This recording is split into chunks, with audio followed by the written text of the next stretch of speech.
parental involvement is key, is to try to prevent drug use, whether you're educating your children in the effects of drugs, the harms of drugs, or you're just being involved in their social activities. You know where they are, who they're with, and you know, don't be afraid to be the bad guy, really.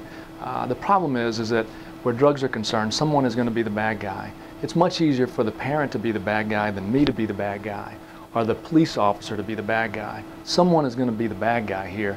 And really, parents have to step up and be that bad guy and say, you know what, I don't know who you're hanging out with, you can't go.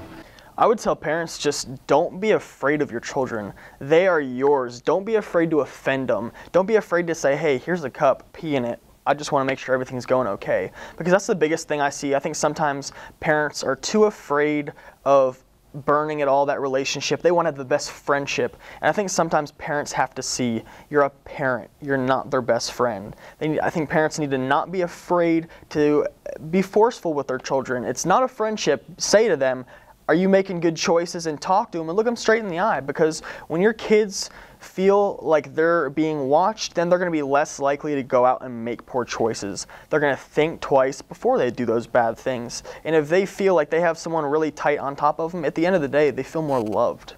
I actually interviewed all three of my kids who are 20, 18, and almost 15, and asked them what parents could do to prevent drug abuse. And they said you have to have clear expectations from the very beginning.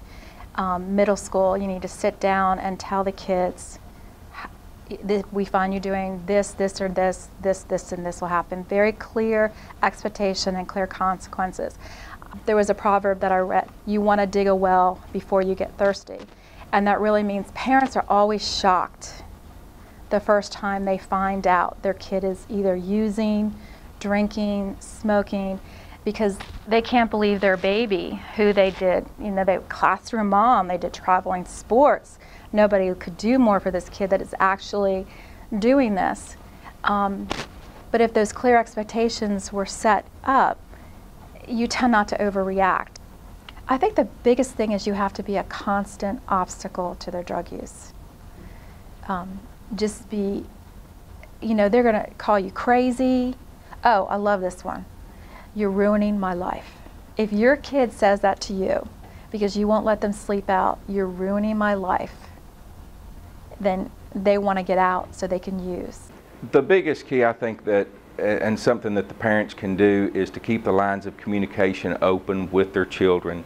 Feel free to talk about anything and everything. Let that child express to them their feelings. Know who they're hanging out with, who they're going home with, what party they're going to. If there's going to be adult supervision, there's plenty that parents can do if they just choose to talk to their children more.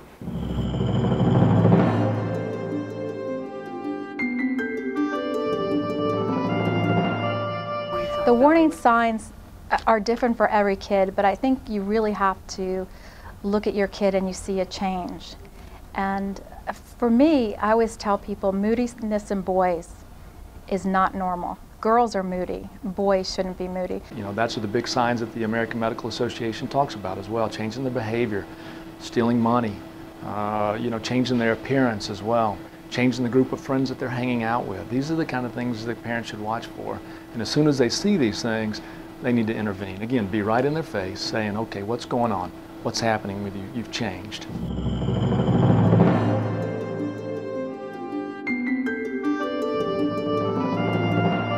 My son did drugs with some of the best kids at school. The football team, the basketball team, the spirit team, AP kids, IB kids. This idea there are good kids and bad kids has got to stop, has got to stop. These are kids that are using for a reason. Maybe they didn't make the varsity team after their parents have spent years on travel sports and all their friends did. Maybe they broke up with their boyfriend or girlfriend and they're just trying to deal with their pain. Peer pressure. I really honestly think that most people that start doing drugs and that get into it is because your friends go, oh, you should try this, oh, you should do this. And a lot of people are like, oh, I would never peer pressure you into anything. It's peer pressure just being around it. It's peer pressure to go to a party and see everybody else smoking marijuana and you feel like you kind of have to. And so nobody even has to say anything to you to feel like, well, they're all doing it, I guess I should, I guess I have to.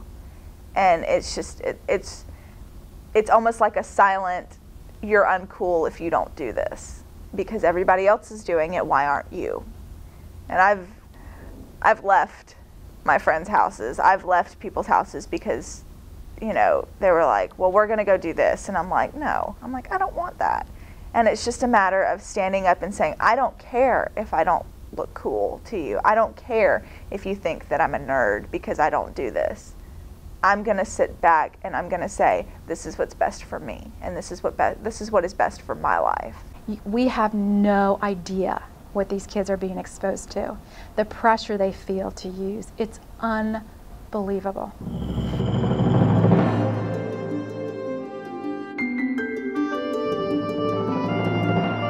Well, first of all, as far as advice that I would give parents in preventing drug use, I think that's the first place that I would try to counsel parents, and that is to be an example to your children.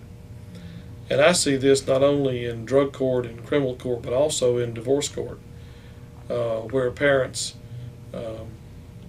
want to continue to live the kind of risky lifestyle that they did before they had children, such as abusing alcohol and drugs, and but they still have that they wanted to have their children too. Children learn by example. If you're really serious about lessening the risk of your children getting into these kind of risky behaviors, you need to refrain from doing that as well. And you do this for your children. If a child wants to use drugs, I mean, really the only person who can start and the only person who can stop is the child. But you have got to be constantly letting them know it's not permitted and not allowing them to do it. Like I said, just be a constant obstacle. If you do everything you can do to prevent it, in the end your kids are still going to, like I said, you know, it's like you're still going to make, you know, as a person you're still going to make the choices you want to make, but the more you harp on them about stay off drugs, you know, it's like it's harder to get the ball rolling again once it stops. Why would you want to get a habit going? Because it's 20 times harder to break it, you know, and it's all the trouble that comes with it is 20 times harder to overcome. If you would have just said no, it's so much easier to say no that first time than it is to have to come back and redo everything you've ever done, regain your respect, you know. And so from a parent standpoint, I would just do as much as you can to prevent it, and if it's already too late, I would just stay, you just gotta stay on their case, you know. I mean, it's like you're gonna seem like you're driving them away, but I mean, if you really love them, you just gotta stay on their case about it and make sure that they understand you're doing it because you see them making bad choices, you know, and you don't want to see them die, really. I mean, you know, it's like you're just killing yourself when you do that stuff. The other thing to prevent is, you know, just definitely education. That's the biggest thing too. Let them know that it's a slippery slope of drug abuse. It's a slippery slope of using any type of medications. What parents need to hear from an ER doctor is that it's a real problem. Well, just be aware that drugs are out there, even though you may live in what you would consider to be a safe county, that drugs and alcohol are rampant, even in Forsyth County. And no one is immune. There's no, you may live in a nice neighborhood, but that is not going to be something that you can rely upon to be secure in knowing that your children are safe. It doesn't matter where you live, your children can get into these kind of risky behaviors anytime, any place, and anywhere. And I would highly suggest that you just talk to your children, make sure you have a close relationship with them, and be an example to them, because they're going to use that as they grow older.